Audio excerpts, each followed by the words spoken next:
Marilyn Ampiny-Fondy, bienvenue sur le plateau de Résonance Créole et merci d'avoir accepté cette invitation. C'est moi qui te remercie, Marie. Alors, c'est toujours un plaisir d'être... Et c'est toujours un plaisir partagé. Je me rappelle encore de vue, et là maintenant, c'est toujours un plaisir. Puis je remercie les téléspectateurs d'ATV de me recevoir chez eux. Plaisir partagé. Alors aujourd'hui, nous te recevons avec ta casquette d'autrice, car bien sûr, tu es autrice, entre autres, de tout ce que tu as déjà fait dans ta vie.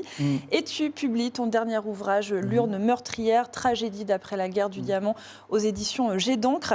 Ce livre regroupe deux histoires singulières, à la fois les élections municipales sanglantes au diamant survenues en 1925, ainsi que la retranscription de la comédie musicale sur la vie de Léona Gabriel que tu as mise en scène.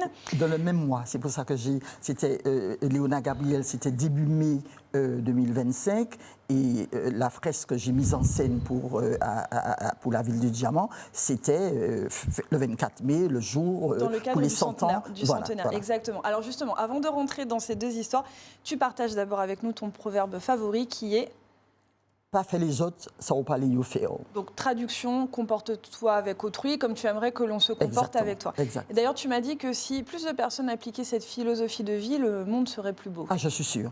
Parce que tu rentres en relation avec l'autre, c'est-à-dire que tu rentres en communication, quand tu dis bonjour, ou quand tu vas dans un bureau, ou quand tu rencontres, comme tu aurais aimé qu'on le fasse pour toi.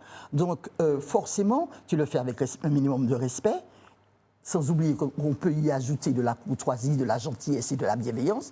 C'est forcément un premier pas vers le bien vivre ensemble. Alors, l'urne meurtrière, tragédie d'après la guerre du diamant, est donc notre premier récit.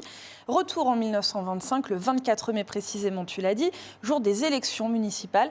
Nous avons deux candidats en lice, Hilarion Giscon, qui est le socialiste, et Maurice de Coppens, qui lui est pour le coup très à droite. Il est d'ailleurs le candidat soutenu par ceux qui dirigent la Martinique à l'époque. Et ces élections vont tourner au bain de sang. 10 citoyens seront abattus par les autorités locales. Ça, c'est le postulat. C'est ça, le postulat. Alors, dans les 10 citoyens, il y a 8 diamantinois, qui sont en général des campagnes, qui sont venus voter simplement, donner un bulletin pour une autre espérance, pour un autre espoir, pour une autre vie.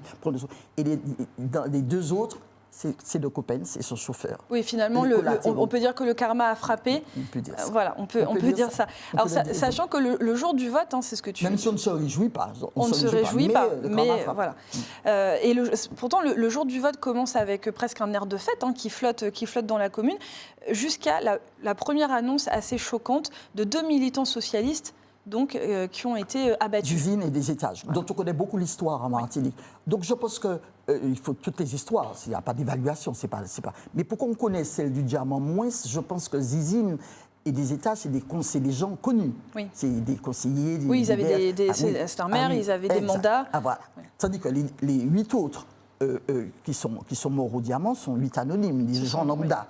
Et le pouvoir, en plus de les avoir tués, rappelons qu'en 1925, nous n'avons pas la droite. Nous avons ce qu'on appelle l'extrême droite. Oui. Ils sont très affiliés avec les ligues d'extrême droite de ce qu'on peut appeler l'entre-deux-guerres. Et c'est une droite, impérialiste, radicale, très proche de l'esclavagisme, des discriminations antisémites, etc. C'est une droite vraiment très dure. En face, là, elle a tout empêché. Parce qu'elle a tous les pouvoirs, dans toutes les sphères qu'elle dirige, elle a empêché qu'on les lui prenne. Oui. Mais la gauche monte. Oui, c'est ça. Et avec cet espoir justement du socialisme pour un renouveau. Alors, des élections de toute façon qui se tiennent le 24 mai, mais en fait qui ont déjà été reportées. Voilà, à cause de fraude.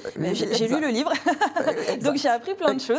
Tu as lu surtout la préface de l'historienne. J'ai tout lu, de la première à la dernière page. Et donc effectivement, on apprend cet épisode historique où justement l'urne, objet démocratique par excellence, là devient finalement un symbole de massacre.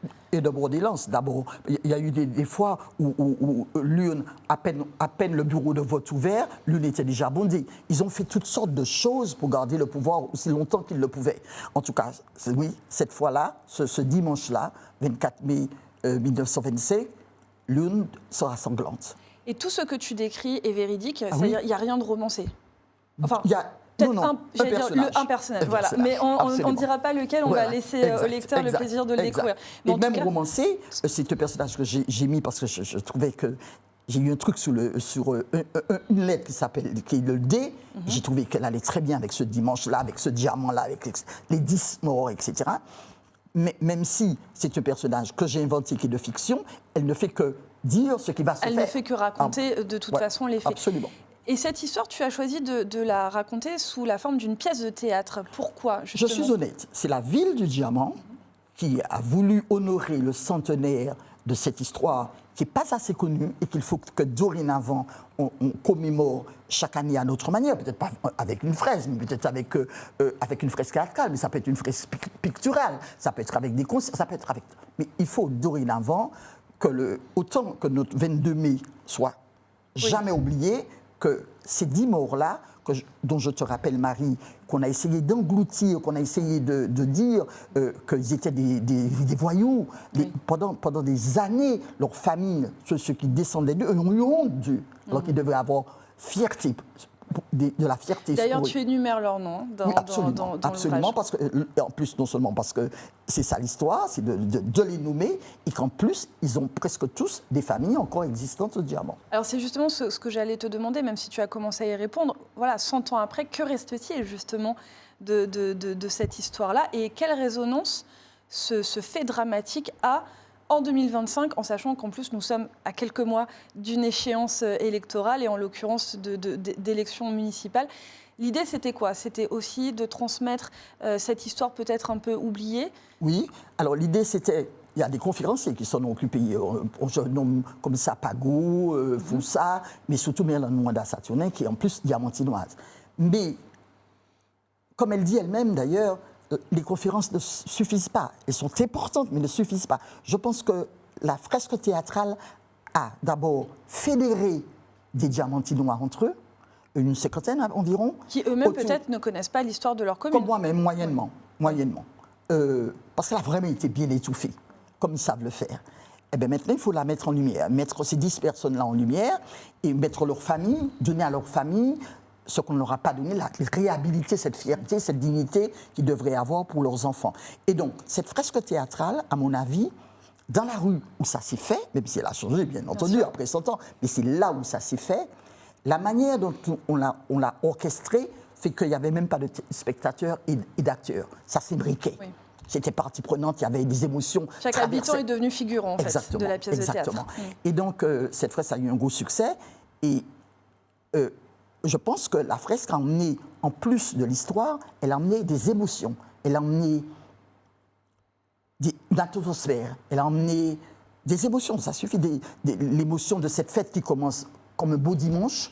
Un dimanche où il y a la messe, où les gens sont élégants, où il y a des marchands qui vendent tous leurs produits, leurs produits pays. En plus, c'est un dimanche de fête qu'a donné de Coppens, qui n'est pas seulement le candidat de la droite extrême, mais qui est le seul usinier. Voilà, donc il est bourré de fric. Tout à fait. Donc il donne une fête, il y a des comédiens, des chanteurs, des gens qui disent des crics et des écrats. Le dimanche est en fête, les enfants courent partout. Et lentement, la fête va se dégrader, surtout quand on sait qu'à Ducos, qui n'est pas loin, les aînés des étages sont morts. Pour la même élection municipale aussi. Et pour les détails, le reste des détails, il faut lire le livre. Absolument. Livre aussi dans lequel on retrouve en deuxième partie la retranscription donc, de la comédie musicale Sur les pas de Léona Gabriel que tu as mise en scène sur des chorégraphies de Rita Ravier, que tu as écrite, mise en scène. Scénographie signée Rita Ravier. Nous avions d'ailleurs reçu dans cette émission Pascal Pidibi qui incarne le personnage principal. J'ai toujours aimé Léona parce que j'ai toujours pensé que non seulement sa gouaille et l'une des premières femmes à faire ce qu'elle a fait dans un milieu qui n'était pas... Alors, on va rappeler justement pour ceux qui ne savent pas qui était Léona. Donc, à la base, petite fille martiniquaise, enfant de Rivière-Pilote, devenue chanteuse, devenue la voix de la biguine d'un milieu bourgeois. Donc, sa destinée était grosso modo qu'elle soit mère au foyer. Voilà, qu'elle épouse un riche. Voilà. Bon, voilà. Finalement c'est un gros poil qui l'envoie de l'autre côté. Mais elle a commencé à chanter quand même avant. C'est vrai. Absolument. Et c'est vrai qu'elle elle devient la référence de la biguine. Elle affole le tout Paris. Voilà, de l'entre-deux-guerres avec sa voix. Pourquoi justement tu as accolé ces deux histoires ? Alors tu as commencé à nous répondre tout à l'heure. Il y a une question de temporalité. De temporalité.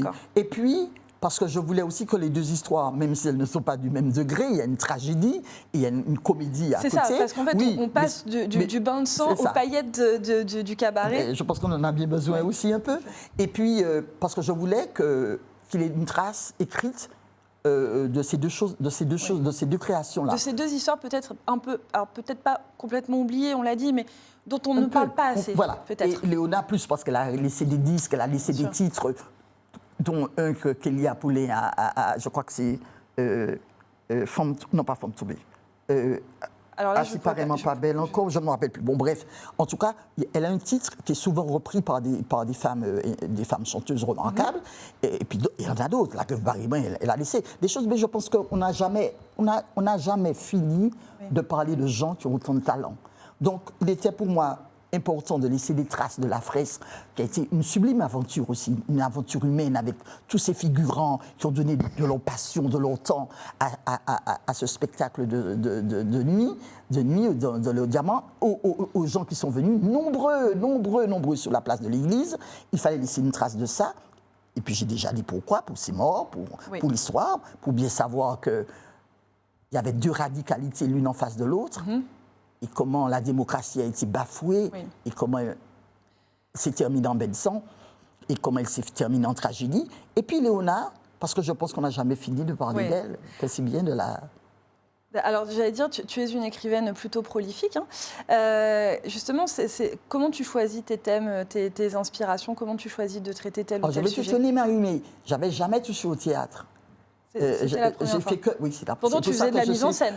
Oui, mais pas l'écriture. Mais pas l'écriture, d'accord. Et d'ailleurs, j'ai un titre, le premier de la même année, qui s'appelle « Au Diamant », qui est l'histoire du diamant raconté par Médard Haribo, qui est maintenant en plein feu du loto du patrimoine, raconté par Médard Haribo, et des sites emblématiques pour moi, qui sont le Rocher, la mer, le Mont Larcher, etc.